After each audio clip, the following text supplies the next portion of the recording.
Welcome to மாச்சி kitchen. எல்லோரும் நல்லா இருக்கீங்களா? வாங்க, இன்றைக்கி பைனாப்பிள் ஸ்மூத்திங்க. நான் பைனாப்பிள் ஒரு பாதி பைனாப்பிள் எடுத்துருந்தேங்க. அதை தோலை நல்லா எடுத்துகிட்டு கட் பண்ணிங்க.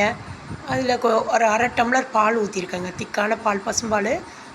குட்டி டம்ளரில் 1 டம்ளர் இருக்கும், பெரிய டம்ளரில் அரை டம்ளர் எடுத்தேன். கொஞ்சமாக சின்ன துண்டு இஞ்சி, ஒரு 4 மிளகு, 1/4 ஸ்பூன் ஜீரகம் எல்லாம் போட்டு அரைச்சிருக்கேங்க. ஸ்வீட்டே சேர்க்கலை இதுக்கு, பால் ஒண்டி தான் அதுக்கு இனிப்பு. பைனாப்பிளே நல்லா டேஸ்ட்டாக இருந்ததுங்க, அதனால் அதை போட்டு அரைச்சிருக்கேன். நான் இன்றைக்கி தேங்காய் போடலங்க, ஏன்னா இதே திக்னஸாக இருக்கணும். அது போட்டால் இன்னும் கொஞ்சம் நிறைய கிடைக்கும், குடிக்க முடியாதுன்னு. கரெக்டாக 2 கிளாஸ் வந்திருக்குங்க. ரொம்ப நல்லது, ஹெல்த்தி. பைனாப்பிள் அப்படியே சாப்பிட்ட ஒரு சிலர் கொஞ்சம் கடிக்க கொள்ளலாம் கஷ்டமாக இருக்கும், அதனால் இந்த மாதிரி பண்ணி சாப்பிட்ருங்க. பால் இல்லாமையும் செஞ்சுக்கலாம், பால் இல்லாமையும் நீங்கள் ஜூஸ் ரெடி பண்ணிங்க. நான் பால் ஊற்றி ஸ்மூத்தியாக ரெடி பண்ணியிருக்கேன். சூப்பர் டேஸ்ட்டுங்க.